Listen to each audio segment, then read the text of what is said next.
Look, I've listened to your advice. I've heard the criticism. No more SpongeBob references on this channel. I think it's... The monkey chain! The monkey's fist! The monkey!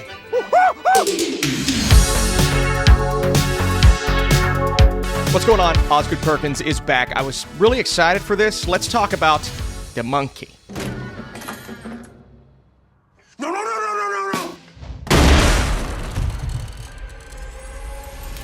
First off, the sequence at the beginning kind of establishing what the monkey is, how death follows it, and whoever has it, I thought was really fun. Got this movie off on a great start and provided some context as to where we're going, as well as giving us a cool cameo. Then we pick up years later with that cameo's sons. There's twins. I know everyone's going to give Theo James kudos for playing twins, but I want to shout out Christian Convery, who played both young Bill and young Hal. Did an awesome job. And just to be honest with you all, the first act of this film is by far my favorite part. A lot of that is because that performance is really good, entertaining, and I loved every time he was on screen, and so kudos to this kid who I thought crushed it. Then you have Tatiana Maslany as Lois, and Lois is a very honest mother. She says things in the time of circumstance that maybe I wouldn't tell my daughter, even though she's 2 and she wouldn't understand. Very transparent, if you will. Hal is kind of the cliche, quiet character, the nerdy kid that you're often seeing at the center of these types of movies. I would compare the first act to a film like It. Now, in its entirety, the ultimate comparison for the monkey is Final Destination. I mean, everybody's gonna say it. It's very obvious. And Austin, what do you mean by that? Well, the kills, the deaths, the outlandish nature of them, and how overboard everything is. You're watching this, and it's like, I can't help but to think of Final Destination. It's also funny because we have another Final Destination movie coming out this year, but we've seen this level of insanity within the deaths in a movie like this before. So it's less how you carry that out and more how you make the characters at the center of all this madness either relatable or you just make them interesting. And I thought in the beginning of this movie, these two, really this one, Hal, is extremely interesting because you're not only rooting for him to escape the madness of the monkey once he starts to figure out what's going on, but you're also trying to figure out, okay, how are they going to escape? Because obviously this carries into when they're adults. Not a spoiler, because Theo James stars as the adult versions of these characters. And when the movie transitions with the same level of madness from the 90s to when they're a lot older, 20-something years later, it does start to lose a bit of its luster. Now, I want to back up to talk about the beginning once more. I thought the first 25 minutes here, where we're really getting a feel for what this is. You may go into this thinking, I mean, not after seeing this review, but you may go into this thinking it's going to take itself seriously. It's the scariest film of the decade. That's what they said about Longlegs. And Osgood Perkins just directed Longlegs, which somewhat took itself seriously, much more than a movie like The Monkey, but also had a couple of outlandish moments. Now, I don't think Longlegs was nearly as scary as they said it was going to be, even though I did respond to the type of crime thriller that they were telling. But with this film, this is really just a hardcore, insane, dark comedy that leans into the comedy and the madness of it all, where the characters are seeing these wild things happen, and I'm talking explosive deaths, the most intricate and oddly specific deaths you're probably going to see all year, and the series of events that happens before a few deaths in the movie, you're just like, how? It's either fate or things just came together as the monkey intended. And so these characters are watching all this happen, and they're just like, wow, that was crazy, so let's move on. Move along. I actually really appreciate that if the script is witty. You're laughing along with our characters, and you kind of understand the circumstances behind it. Suspension of disbelief, absolutely. Somebody gets shot with a shotgun in this movie, and instead of something normal happening, they just explode. Makes no sense. If you've ever shot a shotgun, that's not how... Not that you would shoot a person, I'm just saying that's not what...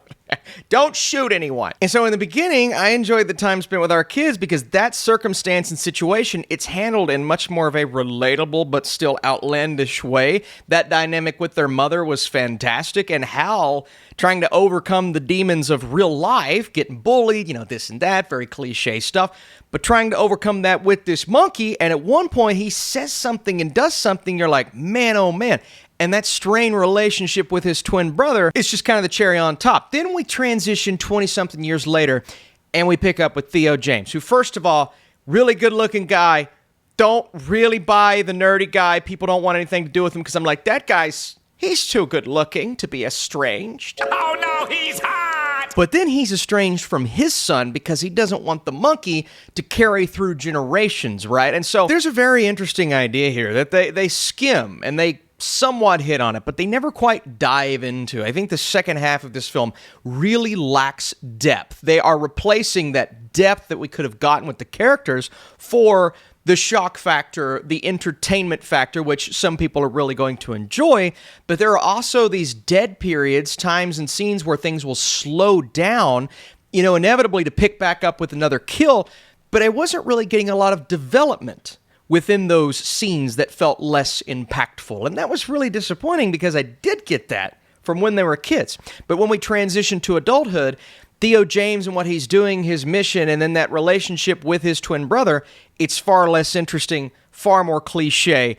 And I felt as if this movie cheapened out along the way. Instead of taking us to an intriguing point by the end, they took us to where, we could kind of see it going. And even then, I didn't care that much about the characters at that point. But you still get the shock factor, the crazy kills. And so I really think your enjoyment of this film is going to be hinging on whether or not you care by the end. Now, you could still get entertainment, not care that much, and have some fun with it, which admittedly, I did with some of the moments, especially the more convoluted the kills get, the more entertaining they are. But tonally, this second half is far more inconsistent than it was at the beginning. And it felt like all of these ideas that Osgood Perkins had in the beginning that were working, they're just kind of spewing out on screen by the end, and the message gets lost in the madness. And I mean madness. In that third act, there were so many opportunities where we could have done more for the characters, to where this idea, I believe, could have been conveyed much better with a better script. But unfortunately, the writing,